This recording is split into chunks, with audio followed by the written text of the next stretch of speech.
Hey everyone, this is Jan, and instead of an update for August the 5th, 2026, I thought we'd answer this question by Minionade: how to get started making videos, even daily videos. So let me show you my workflow. Just to show you a little bit how I work and how I keep myself organized. The things I did late night on a Thursday, I put it in the folder for Friday for my daily indie game devlog updates. And if I just take one step back here, you can see I have quite the collection. I can't actually believe this. This is quite shocking. Just how many of these little updates I've been putting out on YouTube. Don't miss out. Hit like and subscribe. So every day I open a folder. The videos that I recorded in OBS, which is the screen recording app, they get put into Matroska. Matroska goes through Handbrake, which is a free app that then converts any audio and video into the format that you actually want. And we need to do that because this right here is DaVinci Resolve. It is also free, but the free version has issues because of course they want you to pay for the license, which is fair enough. So they don't accept the most commonly used audio format that Apple spits out, and I'm on a Mac. The audio needs to be converted. I also want to make sure that it's 4K, so I make sure that OBS has a setting that it records in 4K. Then the rendering also spits it out in 4K again, right? And then I dump it in here. The reason I show you this long list of daily updates, I don't keep everything because I only, what with the pricing of hard drives these days, I only have limited space. But as you can see, some of them have some more. I can just go back and pull something out. So for this update, I want to talk about the little idea that I had, which is over here. This right here is the timeline. This is zoomed in on the timeline. So here you can just scroll, and here this is simply the beginning, this is the end, so you can scroll a lot faster, but it also gives a nice overview of the whole project you're working on. All that aside, the first clip that was very late on a Wednesday night, and then on Thursday I worked on this, was what if the fog of war line of sight is actually a little enemy blueprint. So when the player walks into it, it simply notices that, and instead of dying, which was the first thought, it then led to the thought like, oh, it doesn't have to be an enemy. It can simply set itself to invisible and stay in place, and then when the player leaves the area, it sets itself back to visible, adding the shadow, right? So in order to illustrate this, I want that fog of war that I'm actually talking about right here, and I want a little clip of building the cave. So these are from the previous days, and so the fact that I keep myself organized with all these folders means I have access to them, and it helps me in the future to illustrate something that I want to talk about that happened in the past by simply pulling out those videos and dropping them in. Now that is a pro tip. So let's do this right now. Let's see if I can just... You have to go to the recording. That's another fussy thing. Okay.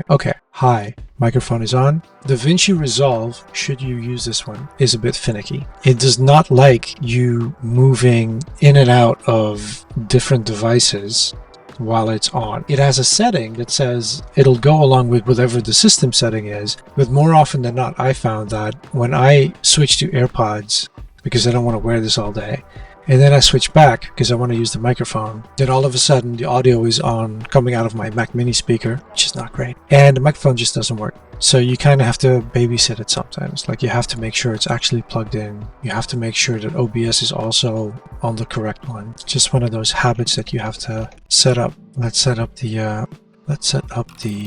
countdown. Oh, let's do this. Hey everyone, this is Jan, and you're watching my daily indie game dev update for Saturday, the 25th of July. Now, right here you can watch me make the cave from last Tuesday, and we then had this thought about a fog of war that can hide what is actually happening in this cave until you get closer. But I had this thought late night on this Wednesday that what if the fog of war is actually a little blueprint, or a little enemy, if you will, a little program in Unreal Engine that, just like an enemy character notices when the player bumps into it, but instead of getting hurt or hurting the player, it simply turns itself invisible.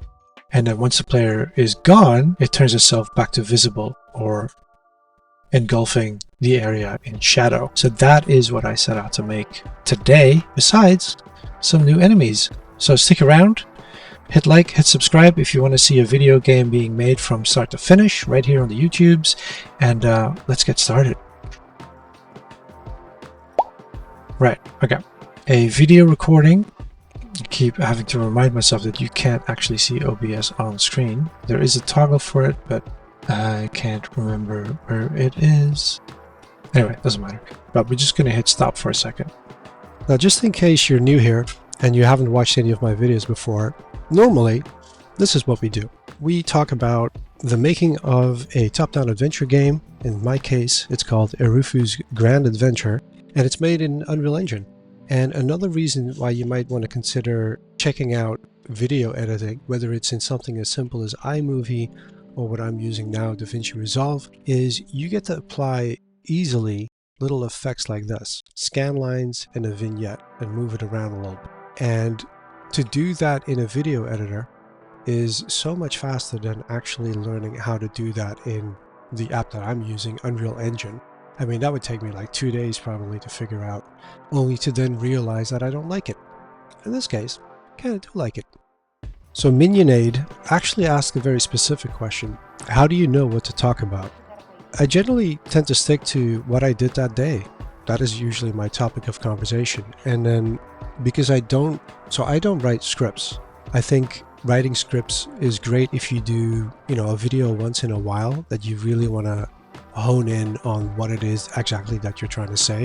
But when you do daily videos like I'm doing, I mean, just, it's about what's happening that day. And so I don't tend to think too much about it. The only tricky thing is, of course, once you get over being on camera or hearing your own voice, which is probably worse, is you kind of have to psych yourself up if you're just going to do it off the cuff sometimes. So when I do these little voiceovers, I try really to just block out my mind, not think about anything, have a cup of coffee, and just go. Talk fast, edit out all the boring bits. And you tend to go off on tangents. So yes, the answer is you do end up cutting a lot of stuff that is completely unusable. If you still find it hard, however, one little tip is put a picture up on your phone of a friend you like to talk to, and just imagine that you're talking to them. That usually helps. This is the one we've just recorded, so that would be Sat. I used to do like Saturday, the topic, and then part 1 for Saturday, and then part 2 for Saturday, thinking I could keep things organized. But the Finder, of course, has a filter over here, the little tab, where you can set things in order of recording. However, this one right here does not. And so it goes all in and then turns it into alphabetical soup, which is awful. So little pro tip, add a number up front. Keeps it organized. Now when I drop it in, the media pool, it's going to be proper. In order to keep things light on your CPU, so my Mac Mini is getting a bit toasty right now because I'm recording the screen. For once, I do not have Unreal on in the background. Let's turn this one off. We could probably turn that one off. So we got all that going. We've got this lined up. This is in my OBS folder. Now to show you the next app. So DaVinci Resolve is a free video editing suite. That's where we're going to. But first, of course, we have to record ourselves, the screen, in OBS Studio. Free screen recording that you can use, and I would recommend if you're going to use that one, it's very good. Like the green screen, you can see like everything is being cut out around me, like I'm just in our kitchen area at the table.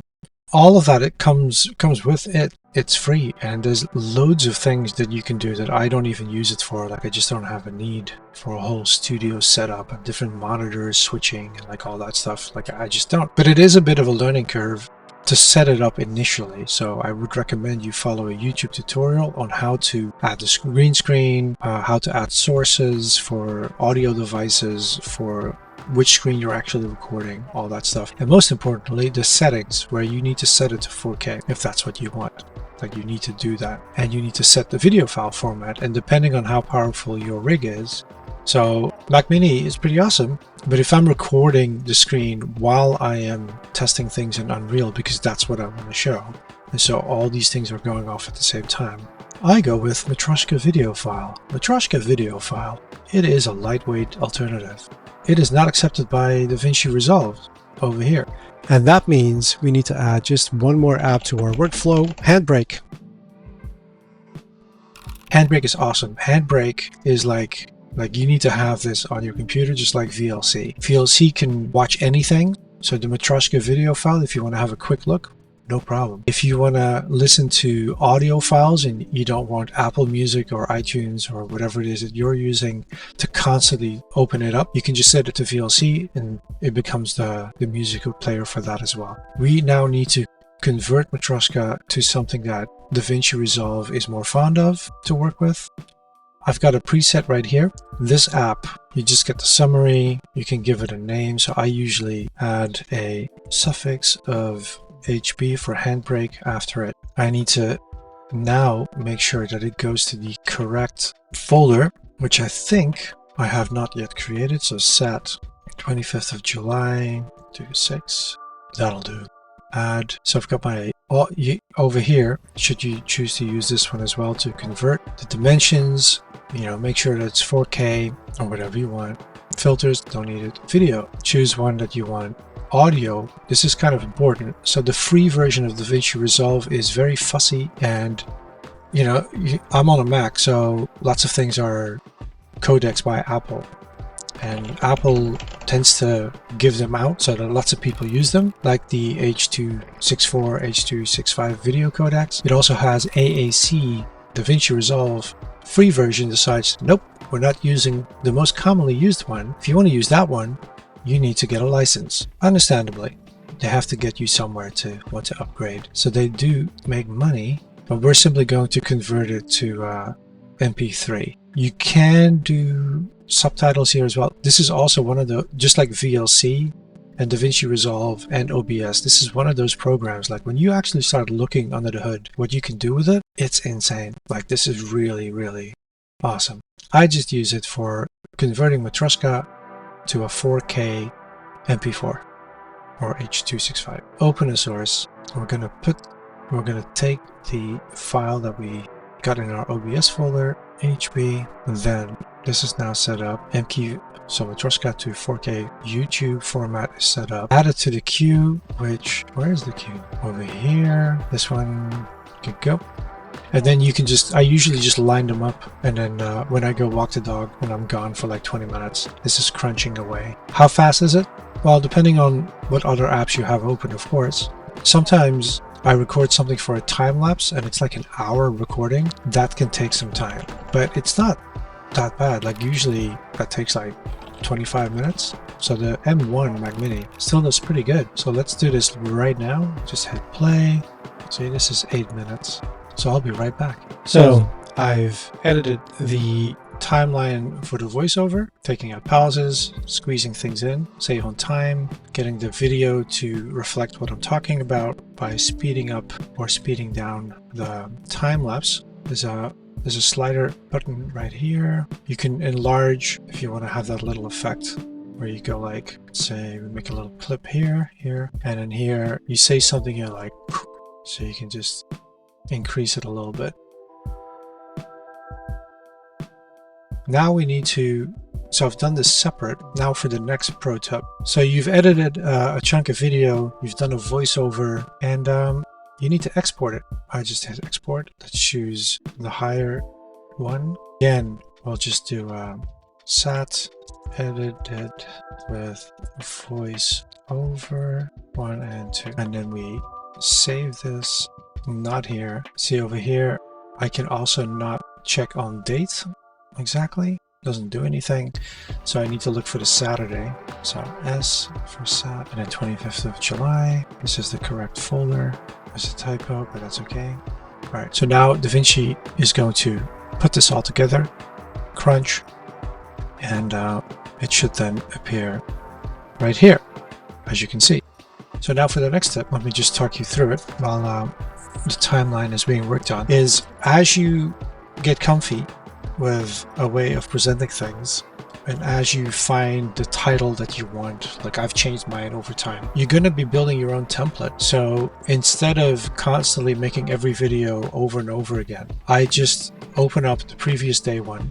I lock all the lines, all the music, all the titles and video cards, and like, you know, like the hit subscribe for YouTube. I lock all that down, and I only leave the video itself unlocked. So then it's select all delete. It will only delete all the video, and I just dump this one in. And then I just need to adjust my titles, as I'm going to show you right now. See, this is now done. So we are going to open up the project manager, and then I've got my YouTuber here. So now we're just going to open this one. You've got a whole bunch of stuff here. If I just go there on the timeline, see, it's the stuff that we need. So let's lock everything in place. Nice and easy.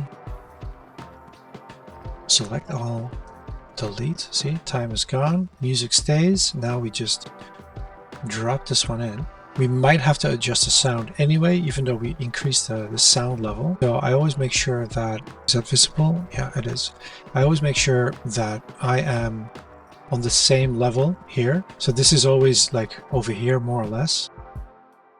Then we just take a listen. Very soft. So now we need to bump this up. Usually 20 is good. Oh, I'm on pan.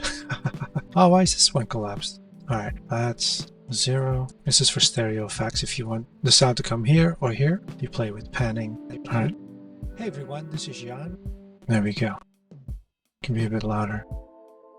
And you're watching my... But it's not loud enough to my liking, but we're already here for Saturday. All right, good enough.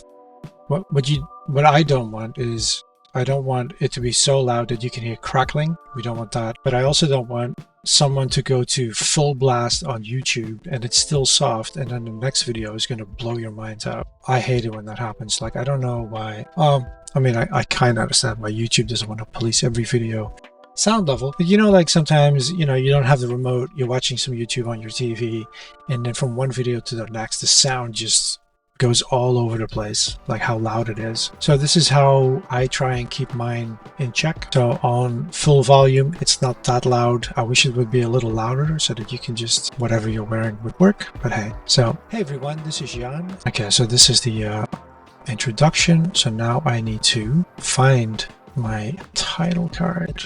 Easier with this one. So we have to unlock this one, and then we need to drag that over. Hey everyone, this is Jan. Squeeze in. Why is it not working? Oh, where am I? So many tabs down here I never use. I only use these two. This is for the shortcut, for the edit, rough edits, and this is like if you really want to tweak the timelines for sound, so you can make the sound ease in and out. Oh, I got a phone call. I'll be right back. And we're back. So you can find titles up here. Even though this is the free version, all the usual suspects are here. Just like in iMovie, if you're more familiar with that one, like I was. And you know, when you just drop one in, on the right, just like in lots of programs, you have the attributes editor, so you can set individual settings.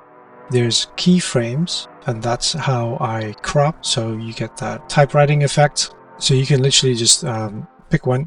You can just pick one, and then you go to settings. There's crop left, and you can just take it in or out. I hope I didn't just ruin it. You can add more effects. You have transitions here. Transitions work on lots of them. So I could just do a blur dissolve at the end like that.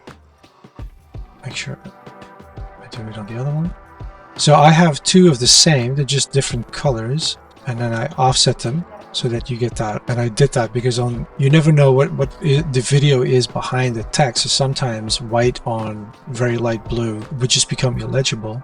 So this is how I came up with having that look in my thumbnails and videos. Let's see how the transition works. Now, the more effects you layer on, the more you have in your timeline. The viewport can't always keep up, so you're going to have to keep that in mind. Sometimes what you see is a little off, but then when you render it, it is actually, because then it's had time to think about it, everything is fine. But that's something you just learn with experience. So I've got this one. I have to listen to what I said next. Okay, so this is where I say Saturday. So we just make a little clip with the Command B or Control B. So now we have a separate. So it needs to fit this. You can right click, then you can give it a different color if that helps you organize. If you want to make it stand out, now we need to go over here because in the previous video I had this much later in the video. Oh, here it is. See, sometimes you just make changes without. We just need to move this over to the pink one. There we go. Put it like that. There is also the sound effect that I always use. Put that here. So now I can do them all at once, but if I do that, I'm going to have to set the colors again. Doesn't say the name here. Okay, let's go individual. Ah, okay, gotcha. So I'll just do Sat 25th of July. This is how I use my template. So it's just simply a previous video, previous project, I should say. I drop in my video, I update the titles, I move them over to where it corresponds with the voiceover, and we're good. The music is already in place. Sometimes I like to mix it up. You get tired of the same songs, or it doesn't fit, like if it's a time lapse when everything is like super hyper, like you want something with a better beat, so to speak. But that's how we get going. And so now I have a bunch of stuff over here that is just off. I expect that to be used later. Otherwise I'm gonna have to move it over or cut it. So I hope that helps. I hope you guys get started on making your own regular updates. Daily is a grind, guys. Like if you don't have the time, don't do it. Once you get faster at it, that's when daily is really a thing that you can consider, I think. I have lots of experience. I know that once I'm locked into a template, it's just, you just get into this groove of just making the videos, lining them up in a folder, just dropping them in late at night and just uploading them to YouTube.